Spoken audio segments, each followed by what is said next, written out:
लग रहा है कि अभी जो बजट है, ये सारी चीजों को बताने के लिए एक नए मेहमान हमारे साथ स्टूडियो में जुड़ गए हैं। आलोक कुमार जी हैं। आलोक कुमार जी राइटर भी हैं और एंटरप्रेन्योर भी हैं और अर्थशास्त्री भी हैं, इकोनॉमिस्ट भी हैं और बहुत सही जानकारी रखते हैं। और खासतौर पे मैं आलोक जी स्वागत है आपका। और मैं आपसे ये जानना चाहूंगा, चूंकि आपने भी इस बजट को, हर एक व्यक्ति बजट को अपने अपने नजरिए से देखता है। आपने इस बजट को जब देखा होगा तो आपकी दिमाग में जो है आपका बिजनेस होगा, आप जो लिखते हैं, आप जो सोचते हैं वो आपके दिमाग में। आपने जब ये बजट को देखा तो आपने क्या सोचा? आपके हिसाब से ये कैसा था बजट? धन्यवाद। देखिए, ये बजट जो है ये काफ़ी संतुलित बजट है और इसके बैकग्राउंड में हम लोगों को ये भी देखना पड़ेगा कि अभी चुनाव से हम लोग आए हैं, सरकार ने इंटरिम बजट भी लाई थी और इंटरिम बजट के बाद ये बजट आया है हमारा। और दो तीन चीज़ों पे मैं खास करके प्रकाश डालना चाहूँगा। एक तो खास करके देखिए, किसी भी इकोनॉमी के लिए, किसी भी देश के लिए जो उसकी बैकबोन होती है वो उसकी इंडस्ट्री होती है। और अगर इंडस्ट्री के अंदर भी हम बात करेंगे तो सबसे बड़ा मेरे हिसाब से जो किसी देश को बनाने में अग्रणी भूमिका अदा करता है वो है वहाँ का एमएसएमई सेक्टर।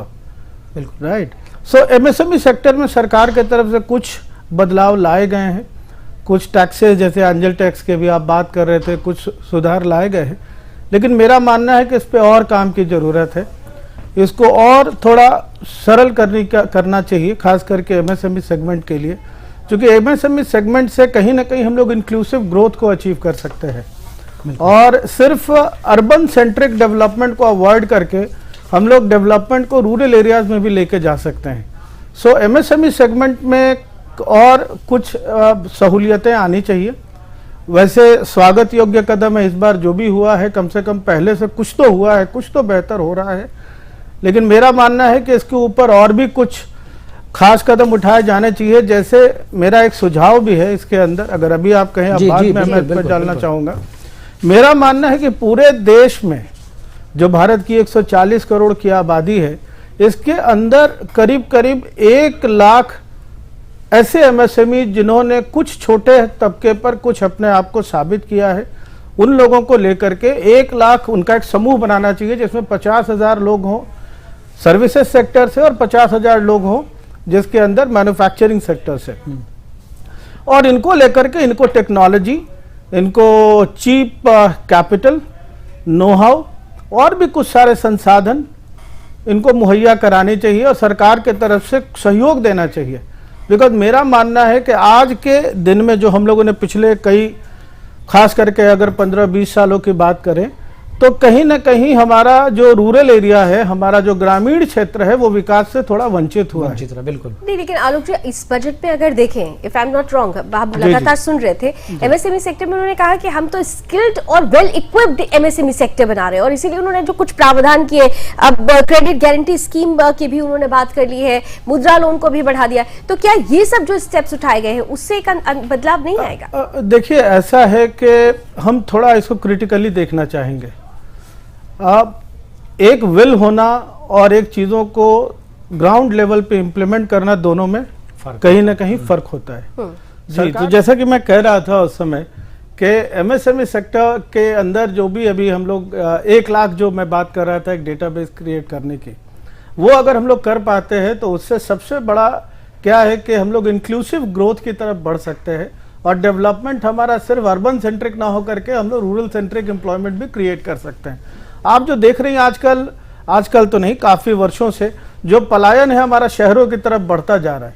शहरों में कई दफ़ा आधारभूत जो हमारी संरचनाएं हैं, वहाँ पे जो भी इंफ्रास्ट्रक्चर है उसकी भी कभी कमियां हो जाती हैं। प्लस आप गांव के तरफ इसके अंदर जितना डेवलपमेंट हो सकता है वो नहीं हो पा रहा है। इससे दूसरी तीसरी जो सबसे इम्पॉर्टेंट चीज़ है इसके अंदर कि आप कहीं ना कहीं कृषि, जिसको कि आप कभी भी इग्नोर नहीं कर सकते। हम लोग कोरोना काल में भी देख चुके हैं कि कितने भी इंडस्ट्री हो जाए, कितने भी सर्विसेज सेक्टर के अंदर काम हो, लेकिन कृषि क्षेत्र को आप कभी इग्नोर नहीं कर सकती।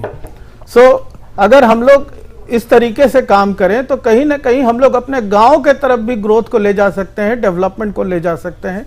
और मेरा मानना है, और हम लोग एक सुझाव भी देना चाहते हैं भारत सरकार को, जिसको हम लोग इसके ऊपर काम भी कर रहे हैं, कि किस तरीके से भारत एक एमएसएमई सेक्टर के तौर, एमएसएमई के अंदर में भारत एक बहुत बड़ा पावर हाउस के तौर पे इमर्ज हो रहा है। हैं, आलोक जी के पास जरा चलते हैं, क्योंकि बिहार को लेकर बहुत सारे प्रश्न थे और बिहार जो आगामी साल है वो चुनावी साल होगा और ये कहा जा रहा है कि 26 से 25 को साधने का प्रयास किया जा रहा है। 26,000 करोड़ का पैकेज दिया गया है, इसके अलावा 5 बड़े हाईवेज की बात की गई है, बहुत कुछ बिहार को दिया गया है। क्या आलोक जी, बिहार को ये देना सिर्फ चुनावी नजरिए से देखा जाए, सिर्फ सहयोगियों को साधने के नजरिए से देखा जाए, या इसके पीछे एक छुपी हुई अर्थव्यवस्था भी है? क्योंकि एक स्टेट को अगर ज्यादा कुछ दिया जाता है, एक स्टेट से अगर कुछ निकलता है तो उसका पूरा इंपैक्ट देश की इकोनॉमी पर पड़ता है। आलोक जी देखिए, एक चीज को समझना बहुत जरूरी है कि बिहार की आबादी जो है भारत की आबादी का करीब 10% है, राइट? ये हम लोग भूल जाते हैं। दूसरी चीजों को हम लोगों को और याद रखना पड़ेगा कि बिहार के जो लोग हैं वो इस अर्थव्यवस्था में किस तरीके से अपना योगदान दे रहे हैं। भारत की अर्थव्यवस्था की हम बात करें, बिहार के लिए। तीसरी जो इम्पोर्टेंट चीज है, बिहार आज के दिन में हम लोग माने ना माने बहुत ही पिछड़ा राज्य रहा है और बहुत सारे जो आधारभूत संरचनाएं हैं पिछले 50 साल के दौरान, कुछ डेवलपमेंट तो हमारे, चलिए पिछले 10 सालों में हम लोगों ने देखा, मोदी जी ने आने के बाद बहुत सारा जो भी अनाउंसमेंट किया था उसमें बहुत सारी चीजें पूरी भी हुई। लेकिन पिछले ये जो बजट, जो आपका जो सवाल है कि क्या ये 25 को साधने की कोशिश है 26,000 करोड़ के प्रावधान से, सो बिल्कुल मेरा ऐसा मानना नहीं है। ये ड्यू था बिहार को और ये अच्छी चीज है कि बिहार आज के दिन में कहीं ना कहीं हमारे केंद्रीय मंत्रिमंडल में बिहार का भी एक बहुत ही बड़ा योगदान है। और इस योगदान को क्यों कम करके आंकना, क्यों सिर्फ हमें राजनीतिक तरीके से देखने की जरूरत है? हम इस तरीके से भी देख सकते हैं कि बिहार की आबादी, जिसको कि हम लोग कहते हैं कि आज के दिन में बहुत सारी, आप रोड की कनेक्टिविटी पहले से बहुत इंप्रूव हुआ है, वहां पे रोड की कनेक्टिविटी बहुत अच्छी हुई है, लेकिन आज भी वहां पे बहुत सारी चीजें डेवलपमेंट होनी बाकी है। और ये बहुत ही स्वागत योग्य कदम है जो राजगीर, बोध गया को लेकर के जो टूरिज्म सर्किट में हम लोग बात कर रहे हैं, हमें ये भी नहीं जी, जो बात तो मैं पॉपुलेशन के लिहाज से जब आप बात कर रहे थे, रैंक 2 आती है बिहार की। यस, यूपी के बाद बिहार का ही नंबर है। और आप सिर्फ पॉपुलेशन ही नहीं, आप ये भी देखें बिहार का योगदान क्या रहा है और बिहार में किस तरीके की इंफ्रास्ट्रक्चर वहां पे आज के दिन में अवेलेबल है। सो इस तरीके का जो भी आज जो बजट में बहुत ही स्वागत योग्य कदम है और इससे बिहार का बहुत बड़ा विकास होगा, खास करके रोड नेटवर्क में डेवलपमेंट होगा। टूरिज्म के अंदर विकास होने से सबसे बड़ी चीज है कि वहां पे आप देखेंगे छोटे छोटे बहुत सारे लघु उद्योग खुलेंगे, लघु उद्योग बन पाएंगे। 26,000, केवल 26,000। बिहार को लेकर आलोक कुमार जी से बात चल रही थी, ब्रेक हो गया था, बीच में बात कट गई थी, लेकिन आलोक कुमार जी आपने जैसे कहा कि देखिए ये समझना होगा कि जो बिहार को पैकेज मिला है वो लिमिटेड आइज नहीं है, उसका एक वर्सेटाइल। आप देखिए कि वहां पर अगर हाईवेज ज्यादा बन रहे हैं, वहां पर अगर मेडिकल कॉलेज बन रहा है, वहां पर अगर एयरपोर्ट बन रहा है, तो मतलब कहीं ना कहीं से विकसित बिहार के साथ साथ रोजगार परक बिहार, जो सबसे ज्यादा वहां की जरूरत है, उसके बीच में सामंजस्य बनाया गया है इसके माध्यम से। आलोक जी देखिए, बिहार को अगर आज के दिन में सबसे बड़ी किसी चीज की जरूरत है तो वो रोजगार की जरूरत है। बिहार जैसे राज्य में जहां अनफॉर्चुनेटली इंडस्ट्रीज काफी कम है। मैं एक चीज इसमें जोड़ना चाहती हूँ आलोक जी, क्योंकि आपने बिल्कुल ठीक कहा, बिहार में रोजगार की जब बात आती है तो आप देखिए जितने असंगठित क्षेत्र हैं वहां पर दूसरे राज्यों में भी बिहार का बाशिंदा पहुंचता है, वो असंगठित क्षेत्र का पलायन भी रुकेगा, इससे पलायन भी रुकेगा और शायद उस पर तो रोजगार भी बढ़ेगा, एक जरा महत्व पड़ेगा। बिल्कुल, जो आप बिल्कुल सही कह रही हैं, पलायन का ये आलम है कि अगर आप ग्रामीण क्षेत्रों में जाएंगी तो हर घर से एक आदमी आपको या तो सदर्न इंडिया में या मुंबई में या दिल्ली में काम करता हुआ पाया जाएगा, जिसका सबसे बड़ा जो इम्पैक्ट पड़ रहा है वहां पे। ठीक है, एक तरह की मनी ऑर्डर इकोनॉमी तैयार हो रही है वहां पे, लेकिन उसका सबसे बड़ा इम्पैक्ट हो रहा है कृषि के क्षेत्र में। वहां पे बिहार में पैदावार घट रहा है, इसको नहीं भूलना चाहिए। बिल्कुल, क्योंकि कृषि वाले मजदूर हैं नहीं, वो बाहर दूसरे प्रदेशों में जाकर वो पंजाब में, जम्मू एंड कश्मीर में और बाकी जगहों पे जाकर के वो अपना रोजगार वहां पे कर रहे हैं। तो ये बहुत ही बढ़िया कदम है, बहुत ही सराहनीय कदम है। और देखिए, एक अंग्रेजी में हम लोग कहते हैं Rome was not built in a day, right. और पिछले आजादी के बाद से बिहार की, मेरा अपना व्यक्तिगत तौर पे मानना है, बिहार की हमेशा उपेक्षा हुई है। खास करके जिस समय हम लोग कॉलेज में पढ़ रहे थे, 1990 के दशक की मैं बात कर रहा हूँ, उस समय से जो उपेक्षा की, खास करके उपेक्षा वहां पे जो शुरुआत हुई जो चलन की, आज बिहार गर्त में जा चुका है। तो ये बहुत अच्छी शुरुआत है, प्रधानमंत्री जी ने और हमारी फाइनेंस मिनिस्टर ने बहुत ही अच्छी जी जी बिल्कुल बिल्कुल। आपने एक बड़ा अच्छा टर्म लिया, मेरे को मन में एक सवाल आ रहा है, ब्रेक का वक्त है लेकिन मैं इस पर सवाल जरूर पूछूंगी, इसका जवाब। चलिए, अब हमारे स्टूडियो में गेस्ट बैठे हैं। आलोक जी, आपसे मैं पूछूं, यहाँ पर जो ठीक है, यहाँ पर टैक्स की रिलैक्सेशन जिसके बारे में आप बात कर रहे थे, 25,000 का हमने आंकड़ा बताया था आलोक जी, लेकिन आपने कहा 17,000 कुछ का यहाँ पर उनको रियल बेनिफिट मिलेगा। लेकिन उससे भी ज्यादा, क्योंकि जो विपक्ष है वो घेरने का प्रयास करेगा। आप एक राजनेता तो नहीं है, लेकिन आप समझ रहे हैं कि वो कहते हैं कि जॉब्स के लिए क्या, क्योंकि आप इंडस्ट्री को समझते हैं, जॉब क्रिएशन, मुद्रा योजना एक स्मॉल लेवल पर 10 से 20 लाख ये आप समझेंगे, लेकिन लार्जर पिक्चर जब मैं देखता हूं तो पीपीपी मॉडल से जब वो कहते हैं मैं डॉमेट्रीज बनवाने की बात कर रहे हैं कि भाई जो लेबर फोर्स है, जो हमारा वर्कर है या फिर जो एम्प्लॉय है, उनके लिए डॉमेट्रीज बनाएंगे, क्योंकि जो खर्चा मुख्य तौर पर एक एम्प्लॉय का होता है वो उसका खाने का और सबसे ज्यादा बड़े शहरों में रहने का होता है। तो आपको क्या लगता है ये बहुत एकदम मिडिल क्लास को सोच के, एकदम जो वर्किंग फोर्स है, जो हाईएस्ट टैक्स पेयर का सर्कल है, एक तो इंडस्ट्रियलिस्ट हैं और टैक्स पेयर्स मिडिल क्लास में माने जाते हैं, आपकी इस पर क्या राय रहेगी? देखिए, एक चीज तो है, आपको इसको आप इसको ब्रॉडर तरीके से आपको देखना पड़ेगा, और आप सिर्फ इसको आइसोलेशन में नहीं देख सकते हैं कि इनकम टैक्स को। आप जब इकोनॉमी की बात करते हैं तो इकोनॉमी के अंदर आपको इन्फ्लेशन की भी बात करनी होगी, जीडीपी की भी बात करनी होगी, संभावनाओं की भी बात करनी होगी, और रोजगार की भी बात करनी होगी। कुल मिलाकर अगर देखा जाए तो ये एक बड़ा ही सराहनीय बजट है, और सराहनीय ऐसा है कि जो भी कदम इसमें उठाए गए हैं वो कहीं ना कहीं भविष्य की तरफ इशारा करते हैं, और एक बेहतर भविष्य की तरफ, और हर वो कदम उठाया गया है जो कि आज के दिन में इम्पॉर्टेंट है। प्लस आपको एक चीज और देखना होगा कि भारत की आबादी के अंदर आज के दिन में करीब 65% आबादी हमारी ऐसी है जो कि 35 साल से कम उम्र की है जी, बिलो 35 ईयर्स ऑफ एज। अगर उनके पॉइंट ऑफ व्यू से देखें, जिस देश की आबादी करीब 65% आबादी अगर आप 35 साल के कम एज ग्रुप में है, तो उनकी सबसे बड़ी जरूरत है आज के दिन में रोजगार की। अब देखिए, अगर अभी थोड़ी देर पहले हम लोग बिहार और आंध्र प्रदेश की बातें सुन रहे थे, कुछ हमारे राजनेता कह रहे थे इसके ऊपर, तो इसको सिर्फ राजनीति से प्रेरित होकर नहीं देखें, हम ये भी देखें कि नए रोजगार के सृजन में किस तरीके से। कल हमारा इकोनॉमिक सर्वे का भी रिपोर्ट आया जिसमें कहा गया कि करीब 80 लाख 78 लाख 80 लाख रोजगार हर साल हम लोग क्रिएट कर रहे हैं, और आने वाले दिन में एम्प्लॉयमेंट क्रिएट होता रहेगा 80 लाख के एवरेज से पर आना। पर आलोक जी, पोस्ट कोविड एक झटका मतलब पूरे विश्व को लगा और भारत को भी इस पर लगता हुआ नजर आया। उसके बाद एक काफी देश जो है हमारे पड़ोसी राज्य, खैर उनकी चर्चा ना ही करें बेहतर है, लेकिन वो कई तो देश बर्बाद हो गए, मतलब they were not able to recover नहीं कर पाए। भारत की एक अच्छी बात रही कि वो रिकवर कर पाया, लेकिन मिडिल क्लास हमेशा से कहता था कि भाई हमारे लिए क्या, और वो रोजगार का सृजन क्या। कुछ बदलाव तो देखिए आए हैं, इंडस्ट्री रीइनोवेट करती है, एआई आ गया है, जॉब कट्स हुए हैं, ये सब जानते हैं, विश्व भर में हुए हैं, उसका असर भारत पर भी आया। उसके परिप्रेक्ष्य में देखिए, मेरा व्यक्तिगत तौर पे मानना है, पहली बात जो आपने बात की कोविड का एक बहुत बड़ा इम्पैक्ट था, हमारे इंडस्ट्री के ऊपर में, बिकॉज कहीं ना कहीं सारे इंडस्ट्रीज हिंदुस्तान की उससे इम्पैक्टेड और अफेक्टेड हुई थी, हम लोग भी अफेक्टेड हुए थे। कोविड को गए हुए करीब 2-2.5 साल हो गए, लेकिन आज भी अगर आप देखें तो कोविड के इम्पैक्ट अब ज़्यादा कुछ दिखते नहीं है। भारत ने एक अच्छी रिकवरी की है कोविड के बाद, बहुत सारे देश रिकवर नहीं कर पाए, और इसकी रिकवरी के कारण सबसे बड़ा है कि समय समय पे सरकार के द्वारा, भारत सरकार के द्वारा सही कदम उठाए गए, और उसी की श्रृंखला में या आज का बजट को भी देखना चाहिए। और ये भी नहीं भूलना चाहिए कि 2-2.5 साल पहले ही हम लोग कोविड से उभरे हैं। बिल्कुल।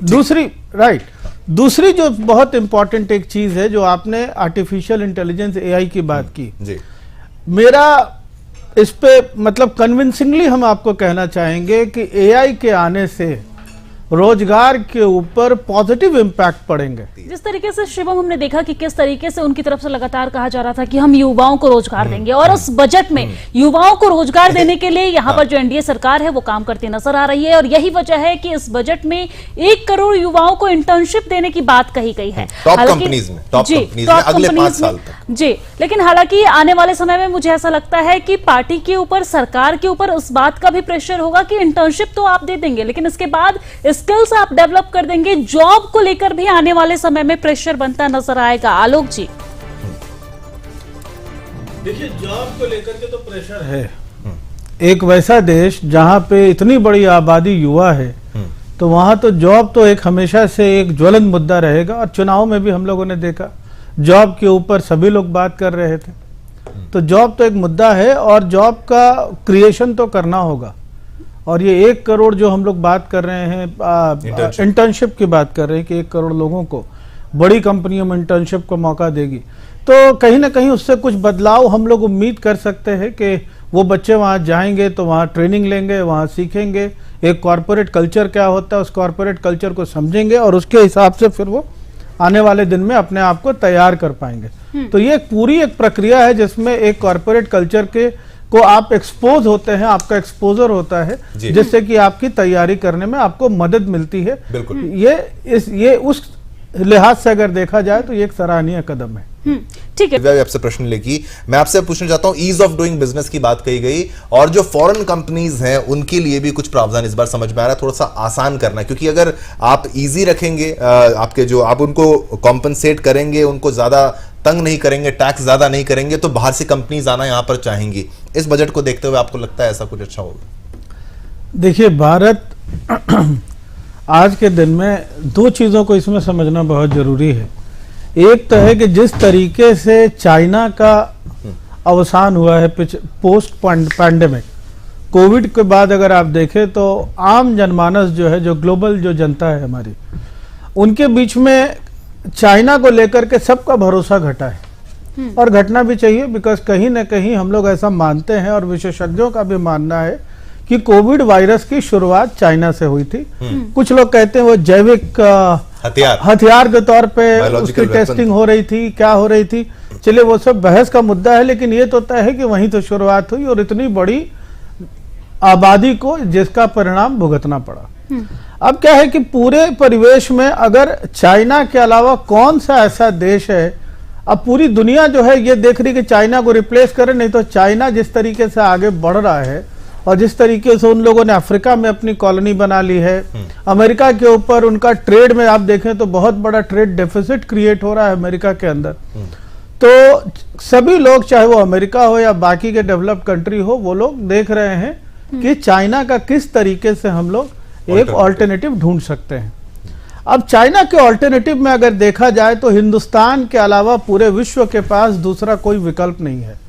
उसका 2-3 मुख्य कारण है। एक तो सबसे बड़ा कारण है कि आप भौगोलिक दृष्टिकोण से अगर देखें, जो चाइना की जो उनकी आबादी एज वेल एज उनका जो क्षेत्रफल है चाइना का, सो आबादी और क्षेत्रफल में भारत ही चाइना का मुकाबला कर सकता है। आबादी में हम उनके करीब करीब बराबर हैं, क्षेत्रफल में हम उनसे थोड़े छोटे हैं। तीसरी जो सबसे बड़ी चीज भारत के पक्ष में जाती है वो है हमारी युवाओं की आबादी। जैसा कि मैंने बार बार कहा कि 65% की आबादी हमारी 35 साल से कम उम्र की है। तो ये बहुत बड़ा एक पॉजिटिव रीजन है। अगर हम लोग इसको हिस्टोरिकल पर्सपेक्टिव में देखें तो जापान में जो हम लोगों ने देखा कि वहां पे जो औद्योगिक क्रांति हुई जापान के अंदर पोस्ट नागासाकी हिरोशिमा, तो उसमें युवाओं ने बड़े बढ़ चढ़ के हिस्सा लिया। और जापान कहाँ पे है, सो भारत के लिए एक बहुत बड़ी एक अपॉर्चुनिटी है आज के दिन में। बिल्कुल। सो विश्व का पूरा ध्यान, चाहे वो अमेरिका हो या बाकी के देश हो, भारत की तरफ है और विश्व की बाकी बहुत सारी कंपनियां भारत में आना चाह रही हैं।